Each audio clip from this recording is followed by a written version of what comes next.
السلام علیکم ورحمۃ اللہ وبرکاتہ نحمدہ ونصلی علی رسولہ الکریم وبعد بسم اللہ الرحمن الرحیم۔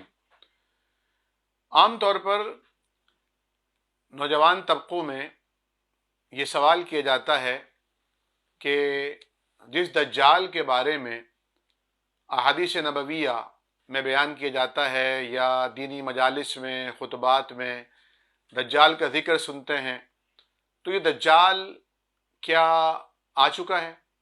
اس طرح کہ کہا جاتا ہے کہ ایک آنکھ جو دجال کی علامت ہے وہ ایک آنکھ کیمرے کی بھی ہے، وہ ایک آنکھ کرنسی نوٹ پر بھی نظر آتی ہے، اور بہت سے لوگوں نے اسے اپنا مونوگرام بھی بنایا ہے۔ تو کیا یہی دجال مراد ہے جو عالمی استعمار ہے اور پوری دنیا کو اپنے نظام میں جکڑنے کا ایک پلان رکھتا ہے، یا دجال واقعتاً ایک حصی وجود رکھتا ہے؟ تو احادیث نبویہ صلی اللہ علیہ وسلم کا مطالعہ ہمیں یہ بتاتا ہے کہ واقعتاً دجال فی نفس ہی ایک وجود ہے۔ علماء کرام نے، مفسرین نے، شارحین احادیث نے ان پر کافی طویل گفتگو بھی کی ہے، لیکن آج نوجوان طبقہ یہ سوال بھی اٹھاتا ہے کہ اب جب کہ سائنسدان ساری چیزوں کو آشکار کر چکے ہیں اور ماہرین اور علماء جغرافیہ پوری دنیا کو کھنگال چکے ہیں، تو پھر دجال نظر کیوں نہیں آتا؟ یا یہ معلوم کیوں نہیں ہوتا کہ دجال کہاں بند ہے؟ تو یاد رکھیے کہ اب تک جغرافیہ کے ماہرین، سیر و سیاحت کے علماء پوری دنیا کی سیر نہیں کر پائے ہیں، بلکہ پوری دنیا میں جہاں جہاں آبادی موجود ہے وہ سب بھی اب تک ریکارڈ میں نہیں آ سکی ہے۔ سمندر میں بھی، زمین میں بھی ایک حد تک جا سکیں، اس کے بعد نہیں جا سکے، نہیں معلوم کیا ہے۔ جبکہ ہمارے پاس نبی کریم صلی اللہ علیہ وسلم کی ایسی مصدقہ احادیث موجود ہیں جن میں باقاعدہ دجال کا ذکر کیا گیا ہے۔ مشہور صحابی ہیں جناب تمیم داری رضی اللہ تعالی عنہ۔ وہ مدینہ طیبہ تشریف لائے، پہلے نصرانی تھے۔ حضور کریم نے بلایا اور کہا، لوگوں، اہل کتاب میں سے ایک شخص جو پہلے عیسائی تھا آج کلمہ پڑھ کر مسلمان ہوا ہے اور تم سے کچھ کہنا چاہتا ہے۔ انہوں نے آ کے بتایا کہ ہم جب مسلمان نہیں ہوئے تھے تو ہم ایک سفر پر تھے، بحری جہاز ہمارا ایک طوفان اور سیلاب کی نظر ہو گیا، اور ایک ماہ تک سمندر کی طغیانی میں ہم پریشان رہے۔ آخرکار کسی جزیرے پر ہم اترنے پر مجبور ہوئے۔ وہاں جزیرے پر ہم نے دیکھا کہ ایک عجیب و غریب قسم کی مخلوق ہے جس کے سارے جسم پر بال ہی بال ہیں۔ ہم نے اسے مخاطب کیا، وہ ہماری زبان سمجھتی تھی۔ اس نے کہا، میں جساسہ ہوں، جس کو اردو میں ترجمہ جاسوس کیا گیا ہے، چلو میں تمہیں کسی کے پاس لے کر چلتی ہوں۔ اور وہ کسی ایسے مقبرے میں، کسی ایسی عمارت میں گئے جو پرانے وقتوں کی عمارت تھی، اور وہاں پر ایک دیو ہیکل طویل القامت، نہ انسان نہ جنات، ایک دیو ہیکل مخلوق وہاں پر قید تھی۔ اس کے ہاتھ گردن سے کاندھوں اور مونڈوں سے قید تھے، جکڑے ہوئے تھے بیڑیوں، اس میں زنجیروں میں، اور اس کے پیر گھٹنوں تک بیڑیوں میں جکڑے ہوئے تھے۔ انہیں دیکھ کر اس نے بہت زور لگایا، یہ ڈر گئے کہیں کھل نہ جائے۔ آخرکار ان سے سوالات پوچھے، 3 سوالات پوچھے، جو ایک بیسان نامی بستی کے بارے میں، کہ جو شام کی بستی ہے، کہ وہاں کھجوروں کا کیا حال ہے۔ دوسرا سوال ایک سمندر کے بارے میں، کہ وہاں پر پانی ہے کہ نہیں ہے، کہا ہے۔ تیسرا سامان زغر کے چشمے کے حوالے سے، کہ وہاں پر پانی ہے کہ نہیں ہے۔ اور چوتھا سوال یہ پوچھا کہ نبی الامی کے بارے میں بتاؤ، کہ کھجوروں والی سرزمین پر کیا کسی نے نبوت کا دعویٰ کیا ہے؟ تمیم داری کہتے ہیں کہ مجھ تک خبر پہنچ چکی تھی، چنانچہ میں نے کہا کہ جی ہاں، وہ آ چکے ہیں۔ اس نے بہت زور کا قہقہ لگایا، اور ایسا کہ گویا وہ زنجیریں توڑ دے گا۔ اس نے کہا، میرے خروج اور میرے آزاد ہونے کا بھی وقت آ چکا ہے۔ نبی کریم صلی اللہ علیہ وسلم نے فرمایا، کیا میں تمہیں ڈراتا نہیں تھا دجال کے بارے میں؟ چنانچہ آپ نے فرمایا ہے کہ یہ دعا کیا کرو، اللہم انی اعوذ بک من عذاب القبر واعوذ بک من فتنة المسیح الدجال واعوذ بک من فتنة المأسم والمغرم۔ اللہ کریم، دجال کے فتنے سے ہم پناہ مانگتے ہیں۔ دجال دجل سے نکلا ہے۔ دجل کا معنی ہے فریب، فریبی، اور دجال جو بہت زیادہ فریبی ہو۔ نبی کریم صلی اللہ علیہ وسلم نے فرمایا کہ لوگوں سورہ کہف کی تلاوت کیا کرو۔ ہر جمعے کو سورہ کہف کی تلاوت کرنا مسنون بھی ہے اور انتہائی مفید بھی ہے۔ حدیث شریف میں آتا ہے کہ ایک جمعے سے لے کر اگلے جمعے تک نور ہی نور ہوگا۔ فرمایا کہ اس کی 10 آیات، علماء نے فرمایا 10 ابتدائی اور 10 آخری، ہر مسلمان کو یاد ہونی چاہیے۔ حضور کریم صلی اللہ علیہ وسلم فرماتے تھے کہ جب تک میں تمہارے درمیان موجود ہوں، اگر میری موجودگی میں دجال آیا تو میں تمہاری طرف سے اس کا مقابلہ کروں گا، لیکن اگر میں نہیں ہوا تو تم سورہ کہف کی تلاوت کرو، سورہ کہف کا مطالعہ کرو، سورہ کہف کا اتباع کرو، سورہ کہف کو ترجمے سے پڑھیے۔ آپ کو معلوم ہوگا کہ کس طرح یہ سورت ہر قسم کے فتنوں سے، خاص طور پر بادشاہت کے فتنے سے بچانے کا ایک بہت بڑا سامان ہے۔ طاقت، جبروت، سطوت کے آگے اللہ کی بڑائی اور اللہ کی کبریائی کا اظہار کرتی ہے۔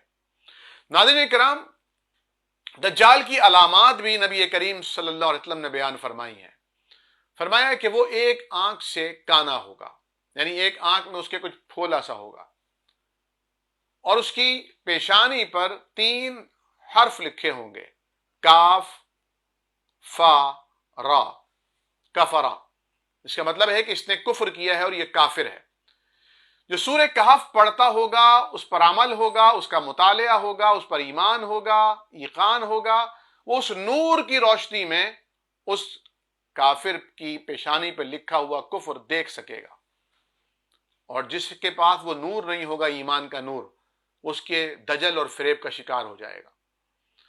ناظرین کرام، یہ اتنا بڑا فتنہ ہوگا کہ پچھلے انبیاء نے بھی اس فتنے سے پناہ مانگی ہے۔ آپ اندازہ کر لیجئے کتنا خطرناک فتنہ اور کتنی خطرناک آزمائش ہوگی۔ اللہ کے حبیب نے فرمایا کہ اسے اہل ایمان کی آزمائش کے لیے لایا جائے گا اور اسے اختیارات دیے جائیں گے، یعنی کسی بستی سے اس کا گزر ہوگا اور وہ کہے گا کہ میں تمہارا رب ہوں، مجھے سجدہ کرو۔ بستی والے کہیں گے تم رب نہیں ہو، تو وہ کہے گا رب کیا کرتا ہے؟ وہ کہیں گے ہم قحط سالی سے 2-4 ہیں۔ تو وہ زمین پر غلہ اگائے گا، غلہ ڈالے گا، بیج ڈالے گا، بادلوں کو حکم دے گا بارش برساؤ، بادل بارش برسائیں گے، اور آنے واحد میں غلہ اگ جائے گا۔ جو اہل ایمان ہوں گے وہ پہچان جائیں گے کہ تو دجال ہے، اور جو ایمان کی دولت اور ایمان کے نور سے محروم ہوں گے وہ اسے رب سمجھ کر اس کے آگے سجدہ ریز ہو جائیں گے۔ وہ جب چل رہا ہوگا تو اس کے ساتھ ایسے ویپنز ہوں گے، ایسی موسیقی ہوگی، ایسے ساز ہوں گے کہ اس ساز کی آواز سے ایسی وائبریشن پیدا ہوگی کہ بچے بھاگ رہے ہوں گے، لڑکے اور لڑکیاں بھاگ رہی ہوں گی، اس کے پیچھے نوجوان نسل بھاگ رہی ہوگی۔ کوئی والدین جو اپنی اولاد سے سب سے بڑھ کر محبت کرتے ہیں، وہ اپنی اولاد کی خاطر دجال کے سامنے جائیں گے اور دجال کے دامے فریب میں آ جائیں گے، یعنی اس کے ٹرانس میں آ جائیں گے۔ وہ جادو، ہیپناٹزم، میسمرزم، ان تمام قسم کی چیزوں کا سے لیس ہوگا۔ یہاں تک علماء نے لکھا ہے کہ لوگوں کی تجوریوں سے ان کے خزانے تالے ٹوٹیں گے اور وہ خزانے ان کے پیچھے بھاگیں گے۔ جن کو مال سے محبت ہوگی وہ اپنا مال بچانے کے لیے دجال کی طرف جائیں گے اور دجال کے دامے فریب میں پھنس جائیں گے۔ ایک شخص کو کہے گا مجھے سجدہ کر، میں تیرا رب ہوں، وہ انکار کرے گا تو اسے مار ڈالے گا اور پھر دوبارہ زندگی دے گا۔ کہے گا اب بتا، اب تو میں تیرا رب ہوں نا؟ کہے گا پہلے تو مجھے شک تھا، اب تو یقین ہو چکا ہے کہ تو دجال ہے، کیونکہ میرے حبیب نے اس کی یہ علامت بیان کی تھی۔ کسی کی شعبدہ بازیاں دیکھ کر، ما فوق الفطرت کسی کی حرکات اور سکنات دیکھ کر ہم ایک دم پزر ہو جاتے ہیں، ارے اس نے تو یہ کر دیا، یہ کیسے کر دیا؟ کبھی وہ ہاتھ کی صفائی ہوتی ہے، کبھی وہ نظر بندی ہوتی ہے، کبھی وہ حمزاد قابو میں کر کر آپ کے حمزاد کے پاس اپنے حمزاد کو بھیج کر اس سے وہ راز معلوم کر کے جو آپ کو بھی معلوم ہے اور آپ کے حمزاد کو بھی معلوم ہے وہ آپ کو بتاتا ہے، تو آپ کہتے ہیں او ہو بابا بہت پہنچے ہوئے ہیں۔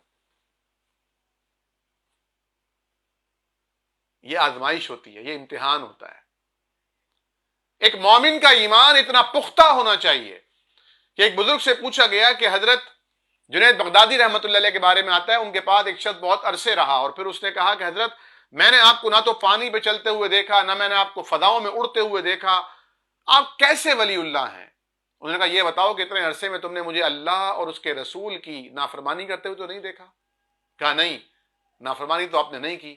فرمایا تو اسی کو ولی کہتے ہیں، جو اللہ اور اس کے رسول کی اطاعت گزاری میں زندگی گزارتا ہے۔ یہ شعبدے بازیاں ولایت نہیں ہوتی۔ تو دجال اتنا بڑا فتنہ ہے جس کے فتنے کی سرکوبی کے لیے نبی کریم صلی اللہ علیہ وسلم نے فرمایا یہ ہر جگہ جائے گا۔ دجال، مسیح دجال کہتے ہیں یعنی ہر جگہ پھیلے گا اور صبح اور شام کے اندر پوری پوری دنیا کے چکر لگائے گا۔ نہ جانے اس کو کیسی طاقت مل چکی ہوگی۔ پناہ مانگنی چاہیے دجال کے فتنے سے کہ اللہ ہمارے سامنے دجال کا خروج نہ ہو، اس کا ظہور نہ ہو۔ ہم کیسے بچ پائیں گے؟ فرمایا کہ دو بستیاں اتنی عظیم بستیاں ہیں، ایک کا نام مکہ المکرمہ ہے اور ایک کا نام مدینہ منورہ ہے، جہاں دجال داخل نہیں ہو سکے گا۔ وہ کوشش کرے گا لیکن اس کے سارے دروازوں پر اللہ کے فرشتے پہرا دے رہے ہوں گے اور یہ آئے گا اور یہاں داخل نہیں ہو پائے گا۔ حضرت عیسیٰ علیہ الصلوۃ والسلام کا نزول اسی زمانے میں ہوگا اور آپ کے ہاتھوں سے یہ دجال مقام لد پر قتل ہوگا۔ آپ کو دیکھ کر ایسے پگھلے گا جیسے پانی کے اندر نمک گھلتا ہے، یعنی اس کی طاقتیں زائل ہونے لگیں گی۔ آخر کار مقام لد پر یہ آپ کے ہاتھوں، حضرت عیسیٰ علیہ السلام کے ہاتھوں قتل ہو جائے گا۔ یہ اللہ کی آزمائش مسلمانوں کے لیے ہوگی، امتحان ہوگا۔ اللہ تعالی ہمیں موجودہ دور کے دجالوں سے بھی بچائے جو دجل کرتے ہیں، فریب کرتے ہیں۔ جس طرح میں نے آغاز میں عرض کیا، بہت سے لوگ کہتے ہیں کیمرہ بھی ایک طرح کا جو آج کل ٹیکنالوجیز آ رہی ہیں، جس طرح مختلف جو ایڈیٹنگ کی ایڈوب فوٹوشاپ ہے، کسی کی شکل ہٹا کر کسی کی شکل لگا دی، کسی کا جسم لگا دیا، یہ کتنا بڑا دجل ہے، کتنا بڑا فریب ہے۔ لوگ تھوڑے سے پیسوں کے لیے گھر اور بار اجاڑ دیتے ہیں۔ یہ سارے حرام کام ہیں۔ اللہ تعالی ہمیں، ہمارے دوستوں اور احباب کو ان تمام کاموں سے ہمیشہ محفوظ و مامون رکھے، آمین۔ السلام علیکم ورحمۃ اللہ وبرکاتہ۔